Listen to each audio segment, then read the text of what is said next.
maravillosas palabras que suele decir Nacho Garmendia, pues no, son van a ser las mías, que yo soy más fan que buena editora en este caso. Pero es que Nacho, bueno, no podía venir, y después además ya habíamos hecho la presentación en Sevilla. Sabéis que este libro ha ganado el premio iberoamericano Hermanos Machado, que la Fundación Lara convoca y concede con el Ayuntamiento de Sevilla, y bueno, esta es la 7ª edición y es una alegría que lo haya ganado Nuria Barrios, porque además también pues casi todos conocéis su anterior libro de poesía en Vandalia, Nostalgia de Odiseo, y a pronto he visto la fecha y digo, hace 5 años ya. 5 años. ¿Sabes qué? Que después, bueno, el libro pasa que es una barbaridad, es un topicazo, pero no lo tenía como muy reciente, no pensé que había pasado tanto tiempo. Bueno, La luz de la dinamo. Vosotros todos sois expertos en poesía, os gusta, o sea que las preguntas, los temas del libro os lo voy a dejar a vosotros. Sí, os quería comentar que me impresionó mucho este poemario cuando lo leí la primera vez, porque además son temas que Nuria trata en todas sus vertientes literarias, y creo que además tiene cierta continuidad hasta con Nostalgia de Odiseo, ¿no? El ser humano, es la infancia, es la vida, cómo va transcurriendo, el amor, la muerte. Estaba en Nostalgia de Odiseo completamente también el enfoque, cada uno. Y después, como todos habréis visto, porque me imagino que ya muchos lo habréis leído, hay un juego literario, infantil,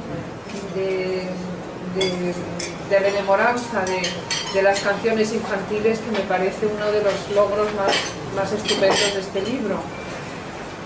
Sabéis que está dividido en 3 partes, pero yo prefiero que un poco lo habléis con Nuria, que sea un diálogo con vosotros, y bueno, yo solo tengo que decir que como sigas así, tengo que reeditar el libro dentro de nada, porque tenemos muy poco stock ya. O sea, estoy encantada.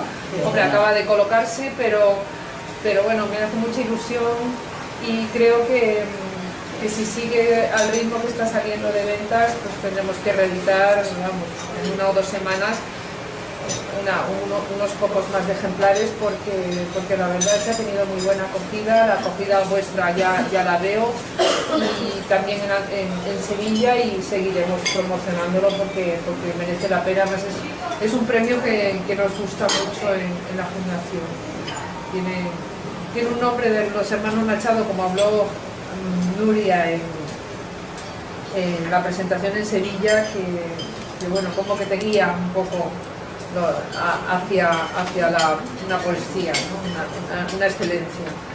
Y te dejo con ellos, con los compis, porque como ella también es periodista, pues bueno, tenéis la complicidad también, yo creo, de la parte profesional.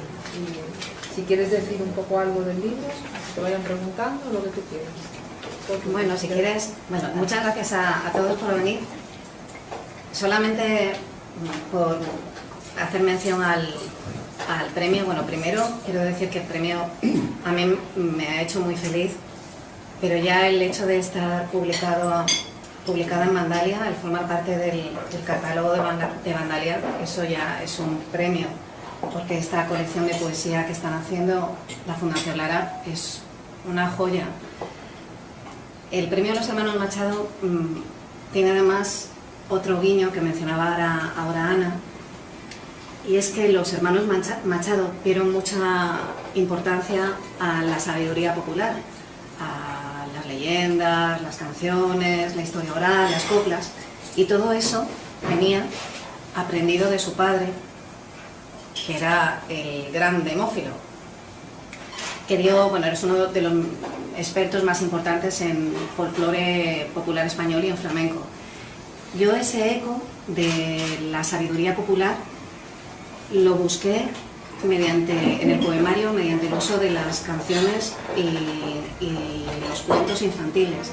También en el uso de los mitos, que son otra forma de sabiduría popular. Y ese recurso, el recurso a canciones, a cuentos, a mitos, apareció de repente se presentó como una herramienta muy poderosa para romper las estructuras de una visión estática y tranquilizadora del mundo que es con la que nos movemos. Si a eso además, a ese recurso, se unía la capacidad que tiene la poesía para ir a lo esencial y desde allí evocar el universo, el resultado era muy potente y muy perturbador. Y yo eso precisamente fue lo que busqué en el poemario. Que como ha dicho Ana, bueno, el poemario habla de la infancia, habla del amor, habla de la muerte, de las 3 etapas de la vida, aunque en La luz de la dinamo aparecen descolocadas, aparece primero el amor, luego aparece la infancia, luego la muerte, porque de esta manera quedaba todavía más subrayado el hecho de que las barreras que separan estas 3 etapas son muy frágiles, el hecho de que el amor y la muerte ya están presentes en la infancia, eso se ve muy bien en el cancionero infantil o los juegos infantiles, y también el hecho de que la infancia y el amor también anidan en la muerte. El poemario tiene un ritmo circular y ese ritmo circular aparece ya en el guiño del título. La luz de la dinamo hace referencia a la luz que produce la bicicleta cuando uno pedalea y esa naturaleza circular también viene modulada por la melodía reiterativa de las canciones infantiles. Y bueno, básicamente con esto termino. Yo lo que quería con esta estructura circular, lo que quería era traer al lector, llevar al lector a un espacio donde la vida se alimenta igual de luz y de sombras, de claridad y de oscuridad. Y bueno, básicamente los cuentos ahora y me encantaría que me preguntarais. Bueno, como prólogo y sin afán de indiscreción, estos 5 años en que mares y que islas, cual odiseo has andado perdido. Pues después de Nostalgia Odiseo escribí un libro de relatos que se llama 8 centímetros, donde, bueno, curiosamente es un libro donde el amor y el dolor van de la mano. A mí esa unión de amor y dolor me ha interesado mucho, la he tratado a lo largo de toda mi obra, pero donde más claramente se manifiesta es justamente en ese libro de relatos, en 8 centímetros. Y cuando empecé a escribir, a continuación, cuando empecé a escribir este libro de poemas, La luz de la dinamo, de repente me di cuenta de que estaba trabajando, estaba caminando, estaba andando en el camino que ya había iniciado con 8 centímetros. Y fui consciente de que en realidad me había embarcado en una trilogía que trata un mismo universo, tiene un mismo escenario, que es escenario de luz y de sombras, ese escenario en penumbra, que había iniciado con un libro de relatos, continuaba con La luz de la dinamo y que quiero terminar con la novela que estoy ahora escribiendo. Así que, como ves, desde Nostalgia Odiseo, en el fondo he estado inmersa en la creación de un mismo cosmos. Maravilloso encontrarle sentido así, algo, ¿no? Sí, sí. Ver en conjunto todo el proceso.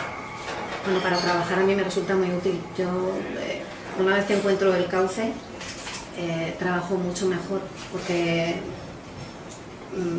me resulta mucho más fácil no perderme, no extraviarme, no divagar. Y el cauce con 8 centímetros ya estaba dibujado. Ahora, el camino todavía me queda un largo camino, hasta que termine la novela. El flamenco tiene un papel importante en relación a Demófilo, sobre todo. Bueno, en el caso de Demófilo, en este caso, yo he acudido más a lo que son la historia oral, lo que son los cuentos, las leyendas. Pero bueno, yo soy muy aficionada al flamenco y en el flamenco, en las coplas flamencas, hay una musicalidad que está muy emparentada con el ritmo de los cuentos infantiles, porque tanto el flamenco como los cuentos o las canciones infantiles tienen un proceso de maduración anónimo, van pasando de boca a boca y cada nueva lengua es como si limara las impurezas, limara lo que no suena bien, lo que no funciona, Y al final, en ese proceso anónimo de paso de boca a boca, el producto final es intachable, es intocable, es perfecto. Y eso está presente también en las coplas flamencas. Y yo creo que es precisamente por ese carácter anónimo, porque lo anónimo al final es el producto del trabajo de muchas personas, de muchos creadores.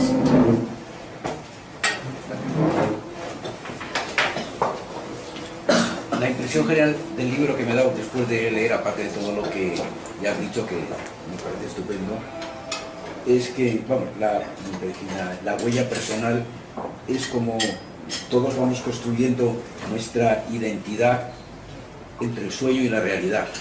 Y el libro está lleno de ese juego, unión entre sueño y realidad, y los huecos. Hay como muchos huecos, bueno, las luces y la sombra también. Y luego también la idea de despojamiento, en que la muerte, como ha dicho una compañera, está presente también a la vida y nos va poco a poco despojando, ¿no? No sé si tú estarás de acuerdo, sobre todo esta relación entre el sueño y la realidad, donde vamos construyendo nuestro ser sin saber exactamente bien, ¿no? Sí, cuando comentaba antes que lo que quería era llevar al lector a un espacio en penumbra, ese espacio en penumbra puede ser perfectamente ese espacio en el que todavía no estamos dormidos, pero ya no estamos despiertos, que es un momento creativamente muy rico, porque en el fondo tienes de la mano a la realidad y a la ficción, y creo que ese maridaje de realidad y ficción en ese espacio es muy potente, muy poderoso. Yo me muevo en esa grieta, efectivamente, en esa grieta entre la realidad y ficción. Y luego lo que comentabas de la muerte, bueno, ahora me diréis vosotros, pero yo quería que la muerte estuviera presente igual que está en las canciones infantiles, como un personaje, no un personaje tenebroso, sino un personaje cotidiano. Alguien, por ejemplo, en uno de los poemas, el que salimos a la terraza, la muerte está allí sentada con los amigos que están allí compartiendo una cena, o la muerte está en un club de espera, en el Club Siglo XXI, aguardando. El hecho de que la muerte dejara de ser un tabú, algo terrible, y se convirtiera en un personaje casi entrañable, era lo que yo perseguía, porque además es cierto que nacemos cogidos de la mano de la muerte, y lo que quería era eso, vamos a darle luz a esa muerte que nos coge de la mano. ¿Qué hay de tu infancia, Nuria, en los poemas? Hay mucho de tu infancia, son canciones que las cantabas y que las has vuelto a recordar. ¿Cómo te han venido a la cabeza? Cuando yo era niña canté esas canciones sin darme cuenta del trasfondo que tenían. Y con el paso del tiempo, a mí el saber popular, lo que decía antes, ¿no? Los mitos, las canciones, las leyendas, llegó un momento en el que me di cuenta que tenían un trasfondo, que hablaban, que tenían insinuadas tantas cosas tan poderosas, de las que yo no había sido consciente, pero que estaban allí y que bastaba simplemente detenerse a pensarlo para que empezaran a salir a la superficie. Si las canciones infantiles, lo que decía antes, si las canciones infantiles han sobrevivido, es porque son mucho más de lo que parecen. Porque sin darnos cuenta, estamos hablando al cantarlas, jugando, estamos hablando de la muerte, estamos hablando del abandono, estamos hablando del castigo, y eso es lo que las hace tan poderosas, y además hace que continúen, que uno sienta esa fascinación hacia ellas y permanezcan. Y yo lo que he hecho simplemente, yo las tenía ahí como una semilla, y de repente la semilla ha germinado, y creo que voy a seguir trabajando por ahí, en ese terreno, mucho tiempo. Qué bien. Perdón, pasa un poco con los cuentos clásicos, lo que pasa es que todo se ha, no sé, el otro día escuché una palabra, disneyficado todo, me parece que toda la vida el lobo feroz se comía Caperucita, y ahora ya no se puede decir, pero no te da, hombre, te daba susto, pero no era una cosa terrorífica, ahora todo es tan políticamente correcto, ya parece que los niños hay que meterlos en una urna de cristal, y en las canciones es un poco lo mismo, ¿no? Sí, además las canciones tienen... Hay algún poema, por ejemplo, de los poemas, El cocherito leve, por ejemplo, en el que se ve muy claro. Yo el cocherito leve lo he partido, bueno, he creado otros versos, pero es la canción del cocherito leve, y lo he partido para jugar al mismo tiempo con la aparente inocencia de la canción y ver lo bien que se une con una realidad mucho más perversa. No crea ninguna disonancia. En realidad lo que asombra de esa combinación es que funcione tan bien, sea tan sencillo que algo tan inocente dé paso a algo tan perverso. Y si es así es porque lo perverso ya está metido dentro de lo inocente. ¿Y tienes momentos de poesía, momentos de novela o los vas mezclando en tu día a día? ¿Estás haciendo una novela que sale un poema? O están más estancados, más encasillados en el tiempo? Yo ahí sí que suelo separarlo. Ahí sí que las barreras son mucho más firmes que lo que decía antes. Es cierto que el ritmo es muy distinto y salir de un género, salir de un ritmo, una forma de contar a otra, hace luego muy difícil volver a lo anterior. Así que sí, yo me interrumpo. Si estoy escribiendo poesía, escribo poesía. Si estoy escribiendo la novela, estoy escribiendo la novela. Lo que van surgiendo de repente son ideas, de repente intuiciones, que eso sí que lo voy apuntando para cuando pueda ponerme a trabajar sobre ello. Además tienes un trabajo al año que es la novela de Banville, que te cae todos los años una novela de John Banville. Sí, el prolífico Banville. Ella es traductora de John Banville, entonces así, si no es Banville es Benjamin. Y ahí me pasa exactamente igual. Yo cuando me pongo a traducir no hago otra cosa más que traducir, porque el trabajo, en realidad el trabajo creativo es un trabajo tan exigente que no te permite, por lo menos yo no tengo capacidad para simultanear ámbitos muy distintos. Si estoy traduciendo, estoy entregada vértebra a vértebra a la traducción. Si estoy escribiendo poesía, no puedo estar haciendo otra cosa, porque el mundo gira, las palabras, todo gira en torno a aquello en lo que estoy trabajando. La pérdida y la ausencia también están, yo creo, muy presentes en el libro, ¿no? Y luego el deseo de amar y de que exista amor, incluso con la conciencia desde el primer momento de que ese amor va a terminar de alguna manera, es decir, que tiene sus días contados, pero a pesar de eso, la apuesta es por el amor también, ¿no? Sí, antes le comentaba a Esther, que se acaba de ir, que nosotros somos seres deseosos de felicidad, pero programados para la infelicidad. Y evidentemente uno se entrega siempre al amor en busca de la felicidad, sabiendo que probablemente no va a ser posible, pero con toda la ilusión del mundo en que esta vez sí va a ser real. Bueno, es parte del encanto, probablemente eso es lo que le da también la intensidad. Yo iba a preguntarle, y no sé, entonces he preguntado el título. ¿Qué he escrito? ¿Por qué título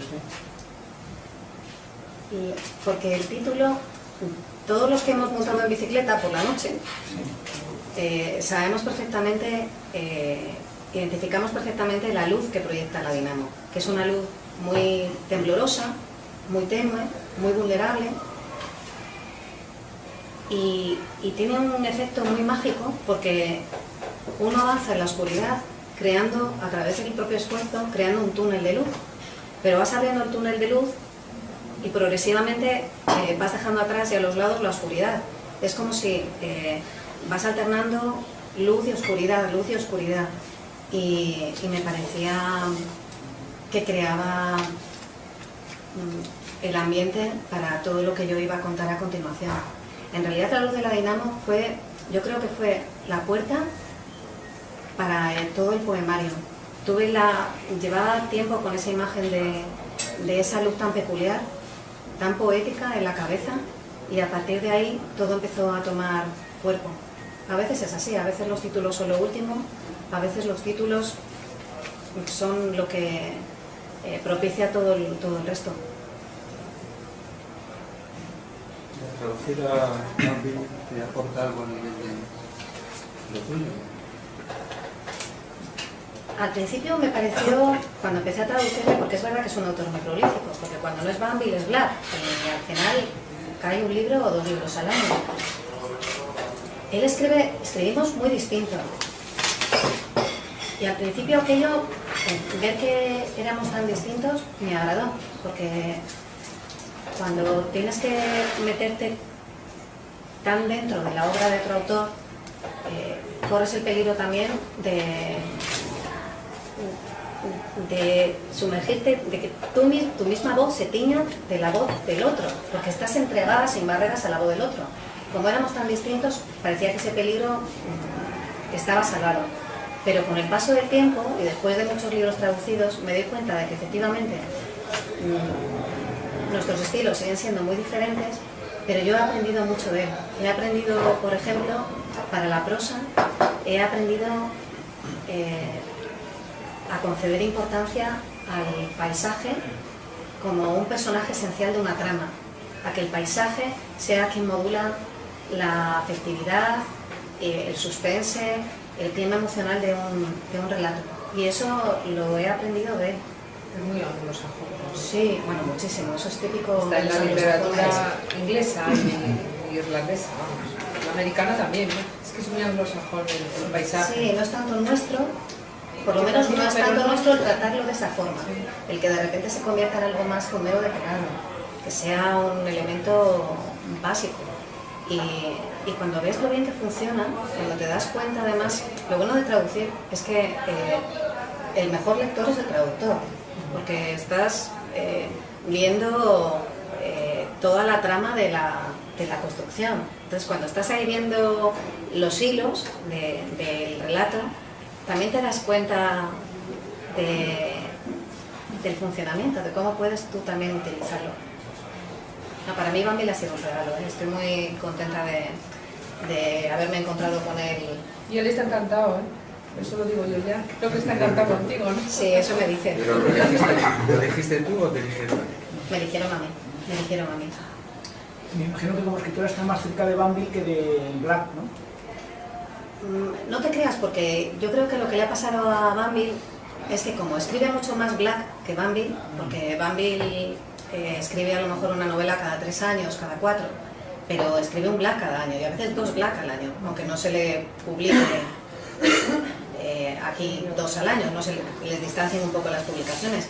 Pero claro, el escribir tanto, por una parte, el Black esté tan presente en su día a día, y luego la recepción extraordinaria que ha tenido su novela negra, yo creo que ha hecho que algo que para él era un mero divertimento haya adquirido una nueva importancia. Y eso se nota en que hay libros de Black, como ahora mismo Órdenes Sagradas, en el que se conjugan. Black está muy bambilizado. No sucede tanto con Bambi. Bambi no se nota tanto la presencia de Black en Bambi, pero cada vez se nota más la presencia de Bambi en Black. ¿Y qué te pareció el libro que hizo sobre Chamos? Vamos, la continuación del Marlowe. Bueno, me pareció un juego, me pareció que él es un hombre muy inteligente, entonces es un libro, a mí me parece que es un libro soberbio, el reto lo resuelve de una forma brillante, y es más, creo que funcionó tan bien que su siguiente novela es una versión de una novela de Henry James. Pero ¿no te pareció que las atmósferas de Chandler no las consiguió hacer en su novela? Yo creo porque que antes hablábamos de escenarios, pero... Me sabe mal hablar por su boca, porque yo al fin y al cabo soy como la ventrílocua, ¿no? yo creo que él siempre quiere estar en lo que escribe. Es decir, no creo que en ningún momento se planteara hacer un Chandler y que el lector pensara que Chandler seguía vivo. No, él quería hacer un Chandler vampirizado. Y eso es lo que hace que siendo Chandler, siendo la continuación de una novela de Chandler, esté él. Pero ya te digo que me sabe mal hablar por él. Y volviendo a la poesía, tanto los dos hermanos Machado, Sí. sobre todo Antonio, tiene mucho popular, mucha leyenda. Manuel también, Esa era la segunda pregunta que te iba a hacer, porque creo que Manuel Machado es el gran desconocido de la poesía española. Incluso a mí me parece que es superior a Antonio Machado. Y no tiene la repercusión que ha tenido Antonio. ¿Tú te considerarías en ese sentido como un poco seguidora de Antonio Machado, buscando esa popularidad de las canciones, de los cuentos?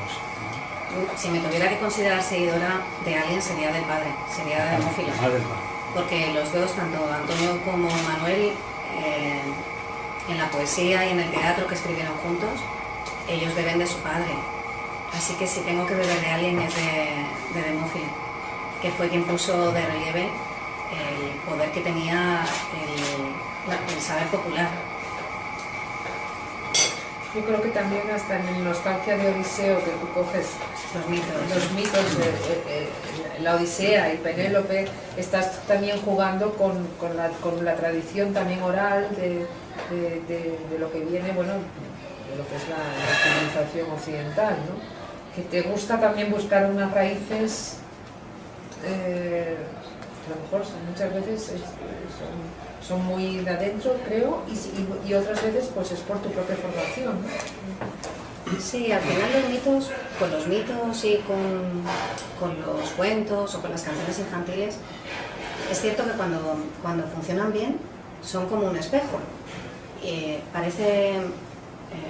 Parece que es bidimensional, pero tiene una profundidad muy grande y me gusta mucho cuando vislumbro lo que hay detrás, lo que puede haber detrás. Me gusta mucho ese trabajo de exploración, entrar por ahí y sin apartarme del esquema primario, que sería el mito, o sería el cuento, o sería la canción, sin apartarme de ese esquema primario, buscarle nuevos significados, buscarle nuevas lecturas, nuevos ecos. ¿Bebes en Demófilo o lo has recogido a partir, por ejemplo, de Agustín García Calvo o otra gente que haya indagado en esa? No fui a Demófilo para escribir estos poemas. Conocí a Demófilo primero como recopilador de flamenco, por lo que decía antes, que yo soy muy aficionada. Y luego ya a partir de ahí, por todo el trabajo con el folclore popular. Pero cada uno, moviéndose dentro de un ámbito determinado, cada uno busca su propia voz. Uno quiere aportar algo distinto. Debe a los que le han antecedido, debe mucho a los que le han antecedido, pero lo que buscas es que tu voz sea distinta, que la visión que tú tienes, la visión que tú ofreces del mundo, de la vida, de la infancia, de la muerte, del amor, sea propia, que no se parezca a nadie.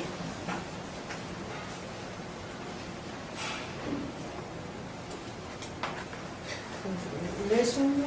Sí. Sí. Mira, quería hacer... Sí. Voy a cogerlo Yo quería de... pedirte uno. Ah, Sí. sí.